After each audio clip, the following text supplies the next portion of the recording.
Hi there, welcome to Homekeepers. Come right on in, my friends.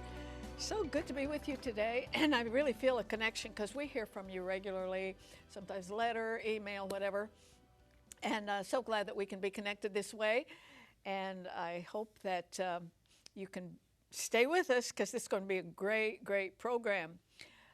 I have a wonderful friend here. We've been friends for many years, but boy, when you hear her story, you're going to be riveted. I promise you that. Her name is Deanna Dortch Collins, and she has served the Lord really all of her life, and stricken with cancer. And you've heard a lot of cancer stories, and they're all very touching. And it's touched all of our lives, I'm sure, because you have loved ones, relatives, and so forth. But you've never heard one like this, I promise you. And I kind of watched her go through this, and I saw somebody with an indomitable faith and how important that is. And that's not all. Deanna is the executive director of Kids with a Purpose Orphanage in Manila, the Philippines. And what a wonderful ministry. You know, when you take a child who's been abandoned and you give them an education, you tell them about the Lord, you give them a life that they never ever could have had. I want you to hear the whole story. And I'm going to join Stephanie. We're fixing, get this, get the picture, apple cinnamon white cake. I don't know what could be better. And I wish you could have smelled it as it was baking, and we'll show you how to make it. I'm sure a lot of you will want this recipe after I tell you about this booklet again, 199 Promises of God. I keep one in my purse all the time, and it's so easy. There's no commentary. They're just there, and they're numbered. And right here it says, "For I, the Lord thy God, will hold thy right hand, saying unto thee, Fear not, I will help thee." That's in Isaiah, the 41st chapter. You know, you probably use this. You probably need it several times a day. It's yours for any gift to Homekeepers. You can use that 800 number for your credit card, debit card, or you can write to us. That address is on the screen. Box 6922, Clearwater, Florida 33758, and the 800 number 229-0059. And so happy to join Stephanie over here. How are you today? Good. You would think we planned our outfits today. I know. We didn't. But I want to bring something up from the when we did a show last week. You were having company. Your brother was here. And she showed me before we came downstairs, on her computer, she had all the meals organized, and she knew right where she was going from. It reminded me, and I think this is really important, we had a guest on here several years ago who called herself a home manager. Now, wouldn't everybody's life go better if you did it through that prism, that it'd make everybody's life run a lot smoother? So much smoother. It's all about organization, lists, knowing where you're going, what you're going to do, how you're going to do it.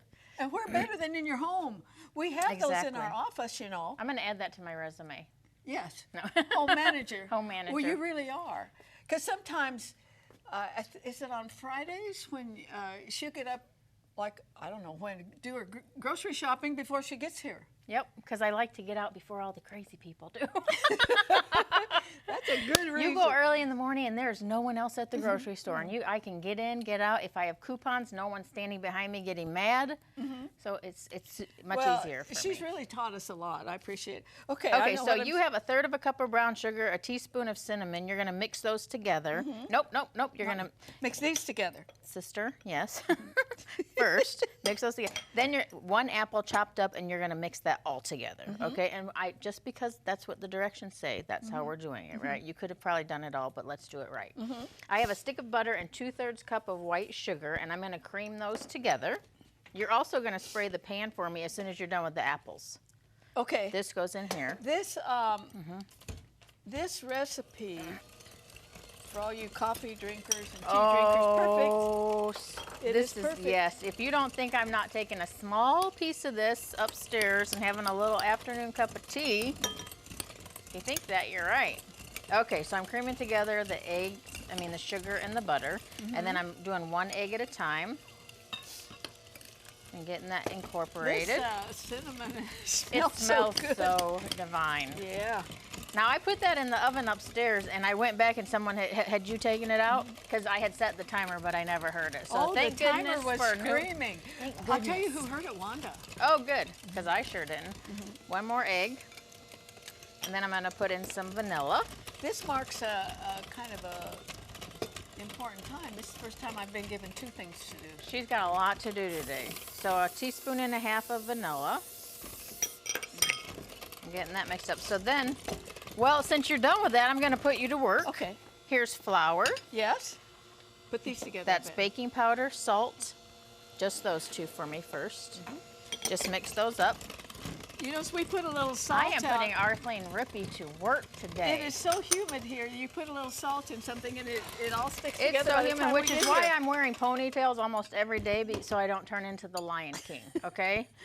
It's like, seriously. I went to see The Lion King with my daughter not You too did? long ago. It was amazing? Yes. I don't want to go see the new one. I don't want to go see the new one. The old one has such great memories for me because that's when Alexis was young and we would watch it together. And I have a hard time watching it any way, but to see the new one. So I'm going to mix the wet and the dry here, and then I'm going to add 1/2 cup of milk. Okay. And then you're going to get the yummy deliciousness that was already baked, right? And then what I'm going to do is I'm going to pour 1/2 of this into the sprayed pan. I'm going to put 1/2 of the apple mixture on top, put the other 1/2 of this, and then the other 1/2 of the apple mixture. Yep. And then I'm going to bake it for 50 minutes at 350. And all this, all the ingredients will come up on your screen. Yeah, plus you can get it for free. Yes, it's free. Nothing in life is free anymore, so Except Homekeepers recipes. So take advantage. It can be emailed right to your computer. Let me tell you, just feeling this, it is so moist. And you know what would be so great? Okay, if you get everything emailed to your computer, you make yourself a separate little folder, okay? You move those over. You have a whole folder of Homekeepers recipes. That's There how you you would go. keep that organized. Well, also, if you wanted to print them out so that you could put one on your counter while you're... If you want to do that, do that. This is... That looks so ridiculous. Oh, man. I got to try it. Fresh I'm apples. taking right from the top. And I think it would be good warm, right out of the oven. Isn't that wonderful? You know what else would be good? This would be a great base. You could do anything. You could do cherry pie filling. You could do apple pie filling. You could do any peaches with sugar in the middle. You could go anywhere with it. All right. If you want this recipe, it's absolutely free, and the information is coming up on the screen. There's many ways to get it. I would say email is the best, but there's other ways. And if you do write to us, send that address stamped envelope. All right. I want you to meet my friend Deanna, and be sure you sit down and listen to what she has to say, okay? It's going to be good. If you would like a copy of today's recipe, you may receive it by contacting us through social media as listed on the screen. When requesting a copy through the mail, be sure to include a self-addressed stamped envelope. Thank you, and please know we always appreciate hearing from our viewers.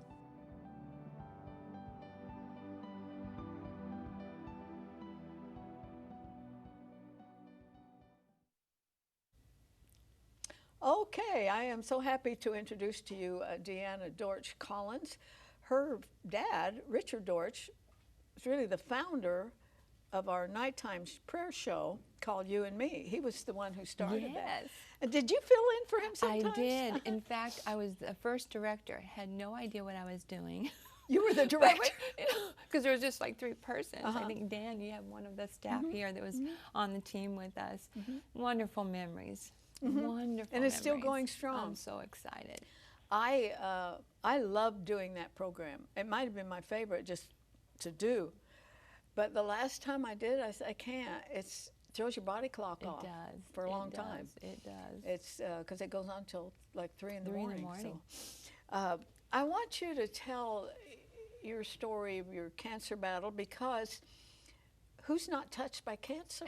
Absolutely. In each of our lives, you have relatives, friends, office mates. But the location of yours and the remedy, very few people have heard about it. So yours was kind of in this jar. How did you know there was something there? In 2014, I had noticed that my cheek was hurting, almost like when you bite your cheek. So, but it just never went away, and my ears started hurting, and my neck. And then finally, what we do that I don't recommend, but I Googled it, you know, and then it said blah, blah, blah, you know, or oral cancer. And I thought, oh my goodness, you know, maybe I need to check on that. So that's when I went to a dentist, and they saw it, did a biopsy, and yes, it was. That was in 2014. So God directed me through an incredible doctor and surgeon. They removed it? They removed the cheek. They scooped out the cheek, put a stem cell patch there, and did radiation. And I did. Did you have the chemo? No, just the radiation, and I did really well. 4 years. You want to get to that 5th year, and that's where I was in 2018. And I had been home for some time doing fundraising and just kind of catching up and with our kids that had been adopted. And I had an appointment right as I got there, and the radiologist was on a medical leave. And Arthelene, at that time, I thought, what's God got up here? You know, I didn't worry, but I thought, let's just see what God has for us. And then he still wasn't there, and so my next appointment was right as I was leaving. And that was his first day back at the hospital. And so he came in, and he put his gloves on, and he was checking me. And then he said, let me put the other glove on. At that moment, I thought, But as he did, he felt something. And he said, I'll be right back. And as soon as I knew he scooted out, I thought, there's something up. He came back and said, I feel something. So we went through the protocol on what we should do, and I was led to an incredible surgeon who did more tests, and then the decision was made that yes, there is something in the jaw. So I had moved, you know, I had it in the cheek first, and then now this was in the jaw. Yeah, of all the places for cancer to land. You know, and I didn't have any markers of, no smoking, no drinking, those kinds of things that are usual. And so I think that was their disappointment. Can you describe, because you had great faith all the way through this. Oh, yes. But when you get this news, oh, yes, it has returned, it is malignant. You know, I chose joy, because we do have that ability. You know, I had a choice, and I knew what God could do, but I knew I had a choice of how I was going to interpret this and how I was going to walk through this. And I've just gone through things in my life that I know I don't see the big picture sometimes all the way through. It's a journey. Thank God. You know, it's not a destination. I knew it wasn't going to be, oh, it's cancer, that's it. You know, I was believing for the healing, but there's a journey that I don't know, but that I fully surrendered to. Yeah, and God led you to a brilliant surgeon, but I want you to describe what they did. Now remember, this is inside her jaw. This is your face. This is right. This is pretty important part of it. Well, and I was, the first thing I thought, I want to communicate. I mean, that was my fear, but I'm thinking, here I'm telling God, well, don't remember I'm in the Philippines, I need to share, I need to talk to the kids and all those things, and he knew all that. But I was led to a brilliant surgeon, 33 years old, that did its basal cell carcinoma, but it was in the jaw. So what they had to do was actually cut out, this part of my jaw. They replaced it with my femur bone from my ankle to my knee. And then they did a From your ankle to your knee? Is that bone's all gone? It's all gone. And they formed a jaw to replace it in my jaw. And then they did a flap on my thigh to put back on the skin on my ankle. But you don't have a bone? I have no bone. It's not a weight-bearing bone. I'm not saying that I kind of wibble-wobble, but it's getting stronger every day. So they took the bone out of your leg and put it here. And formed it, during surgery. And this surgeon decided to do it herself. Usually it takes 3. Yes. But she said, I want to do this myself. I don't want to take a chance, because there were some things that they were wanting to make sure that there was cancer. How deep was it, and all of those things. I want to stay through the whole thing. So it was 16 and a half hours. But 16 and a half hours surgery. But they did form that bone, and then there's a metal plate in my chin that connects it to this part of my jaw. So, and you know, of course, then they open up your neck, and so all those things. So, you know, I just knew I was ready to go. Of course, I wanted to see heaven, but I was teasing my family. I said, you know, if I don't see Pop, hug him, you know, then I know I'm here. So, let's just have two thumbs up. You really had those thoughts. I'll either wake up in heaven. Yes, because I knew, though, you know, this is the choice probably. And usually that's how I deal with things. I go all the way, you know, and then back. And so I woke up and I knew I had all this, so I thought we've had the 2 surgeries, because they were wondering maybe it was something smaller, you know, and then it'd be something small they could take care of, or it could be the big one, and it explained all of the leg and the, you know, the jaw. So I knew it was. And, but I thought, again, you know, I've surrendered to you all of my life, Lord. I am totally yours. If it's to, you know, if it's to bring encouragement to someone, and if I'm healed instantly, or if it takes a, you know, a process, let's do it. Let's do it, and do it well. Incredible. And do it well. Now, then the recovery, you kind of had to learn a different way to talk, right? I had to learn to talk again, because because they cut all the nerves, so I have no feeling. Well, I gotta say, you really do a good job. You know, from my chin clear up to probably this cheekbone, you know, and I have no feeling in my foot, because they've cut all those nerves on the left leg, so I can still drive, you know, with my right foot. So, so it was a lot of therapy, but yet I thought more opportunities to meet people, to share what God's done, because by the day 9, before I was released from the hospital, the doctor came in, because I had staples, you know, from my neck here clear to my, you know, almost here. She said, Deanna, these staples are ready to come out. And you know, I've just been here 8 days. This is my 9th day. She goes, I don't understand it, you know, and that's the way the progress has been, just a testimony of months ahead of schedule, which is wonderful. Yeah, the progress that has resulted in, she's getting ready to go back to the Philippines in a few days. How did you ever start with the orphanage there? How'd you hear about it? How were you brought there? You know, I was a single parent. You know, I had gone through divorce, and 6 weeks before our son was born, you know, I realized that was going to be my mission. I didn't understand it. It's not what I dreamed my life would be, but these were the facts. And so I just looked at Michael and thought, this is my mission.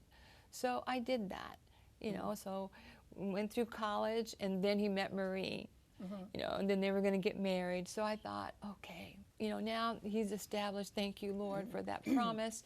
Now, where do you want me? I'll give you my life. I'll go anywhere, do anything. And then that's where I heard about this opportunity, gave them a call, and they said, well, when could you come? And I said, well, Michael gets married the 14th of October. I could be there by the 19th.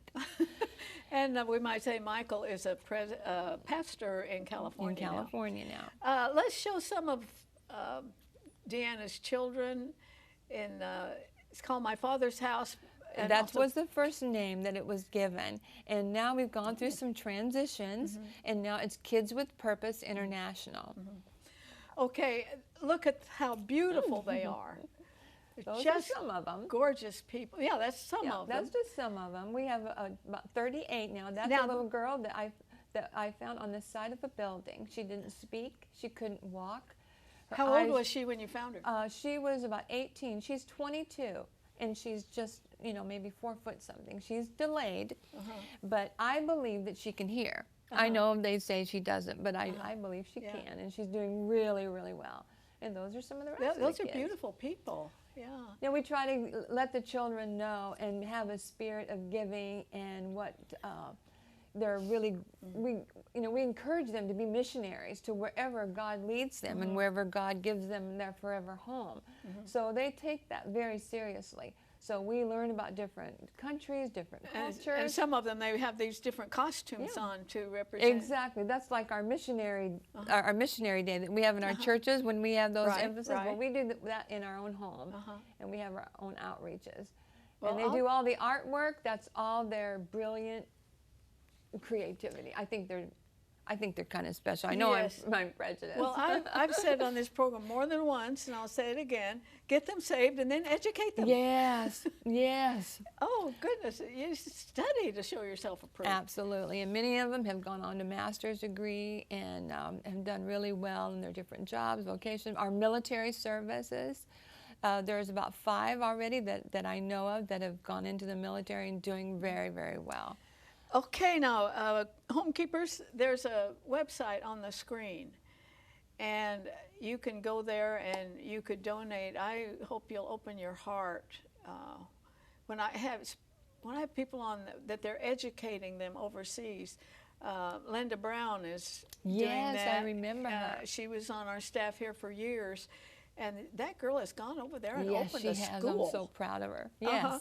Yes, and because these can be the world changers. These are the ones who can change a nation. Absolutely. Because they're getting Jesus every day. They're getting the Bible every single day. And they know they know their purpose. If they don't, obviously they don't have all the details, but they know it's to reach others for Jesus Christ. Mm-hmm. So they have that, and many of them have gone to homes that haven't been Christian homes. So, and they know that before, as we're preparing them for adoption, it could be a home that doesn't know Jesus. That's okay, Tita. Mm-hmm. I can share God, and they have. So, okay, where do you get the children first? Where do they come from? I mean, you found one outside somewhere? A lot of times they're referred to us. So the barangays, the councilmen in their little different villages, they'll know a need and they'll call us and say, can you intercede? But we work with the Department of Children's Services. We're accredited and licensed by them. So they're virtually, I'm the guardian of them, through the government. Are most of them? They're banded. Do they find homes? Most of them. Most of them, yes. Absolutely. We've had maybe 115 adoptions in these 19 years. And what age group? The older ones are harder to adopt. 4 years old to 7 is when we admit. But we've had the incredible opportunity to have siblings in our organization. Most orphanages don't take siblings. So I thought, okay, we can. So we've had siblings up to 5 that we've been able to adopt. In fact, I just was visiting with them in Michigan, adopted to a youth pastor, and adopted all the 5 kids. In Michigan? In Michigan. They come here? Uh-huh. Wow. Yeah. Our God is a great God, isn't He he? is. So some of them go right on to college, right? Yes. And they've never been adopted. They've never been adopted. They stay in the older. Philippines. But still, it's a home. This is their home. So they come back to the orphanage. Yes. Well, usually, you're supposed to discharge them at 18. But I thought, how can you discharge someone that lives on the street and discharge them to what? So we're family. So we still have them come on the weekends and on Christmas holidays. They can still come and be with us and then be a part of giving to their other brothers and sisters that are younger than them that they might not know, but still they know their family. What about teachers? Do they go to the public schools? Yes. The children? Yes. Well, now we did have a homeschool, but they just changed the law that we need to go to an accredited school, which at first, I thought, oh, Lord, how are we going to do this? But I thought, how we're going to do that. How we say, oh, how are we going to do this? So now we do go to a public school. But it's given the kids a greater opportunity to share and then have friends outside our home. So for a lot of those emotional and social reasons, it's good that they do have access to somewhere outside of our compound. How would you describe the public schools in the Philippines? Because I feel our schools, you can't paint public schools with a broad brush. Right. They're so different whether they're in the inner city or more, in more urban areas.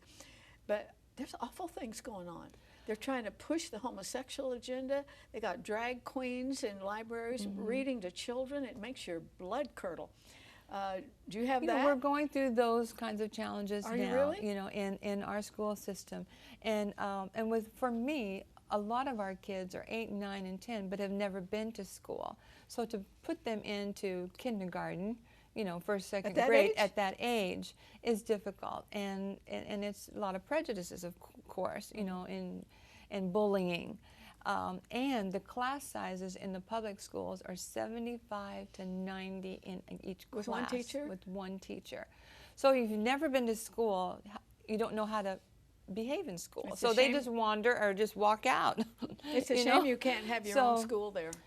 So that's something that that we're looking at, because that's what we but need. also when they come home at night, you could have a little structure. Oh, we do. We do. We still have our own, you know, tutoring available, and we still have our own Bible school. You know, we have our Friday night. They're in charge of our worship service, so we have a lot of I'd Bible love to visit teaching. that. Oh, it's great. We're almost out of time. I hope you've written this website down, because you can give through that, and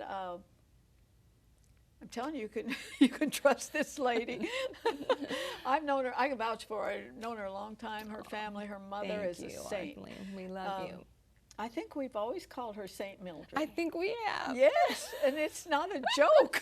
No, it's it the real isn't. thing. Oh, I'm just so grateful. But I am so thankful that the Lord brought you into my life, and what you're doing, and this wonderful testimony ought to be an encouragement to anyone facing cancer. Exactly, because you know, when you hear that word, it's just, I know that feeling. Paralyzing. But trust and trust Him. No matter what you're going through, He is there. You know, you're never alone. He's just a whisper away. Yes, and to think your recovery, you know, I guess you're used to this now. Is it a numbness? There's a numbness, and you just, you know, I'm so grateful I can eat. You know, I can speak. You know, so, you know, no matter what you're going through, you know, especially in our cancer family, there's something worse than that. And she can walk. And I can walk. They took her I bone can out. Walk. I can walk. So. Wow, what a magnificent God we serve. And He has a purpose in all this, because it's within your weakness that His strength is made perfect. And you can feel the strength of God coming from this lady. I've often said about my own son, who's had a lot of physical things, that where Paul said, it's in your weakness. Yes. That my strength is made evident, but a good way to say that's within your weakness, that you become an illustration of my strength, and this gal does that. Hey, join me next time, remembering there's no higher calling than that of a homekeeper. God bless you. If you should miss a Homekeepers program, you can catch up by going to www.ctnonline.com. Click on CTN Programs and then on Homekeepers.